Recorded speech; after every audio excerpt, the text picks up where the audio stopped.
The most difficult goodbye.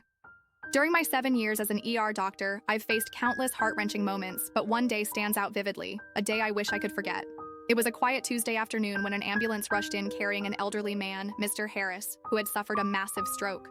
His wife, Mrs. Harris, had called 911 after finding him unconscious in their living room. She arrived at the hospital just as we were wheeling him into the emergency room. We acted quickly, administering clot-busting drugs, running scans, and doing everything we could to stabilize him. The odds were against us, but we held on to hope. Mrs. Harris, a petite woman with kind eyes, sat in the waiting room clutching a worn photo album. When I came out to update her, she looked up at me, her expression both terrified and hopeful. I explained that we were doing everything we could, but his condition was critical. She nodded and handed me the photo album. "These are our memories," she said softly. "We've been married for 52 years. Every page in here holds a moment we never wanted to forget."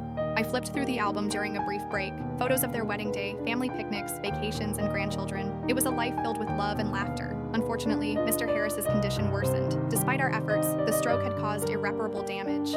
I had to deliver the devastating news to Mrs. Harris.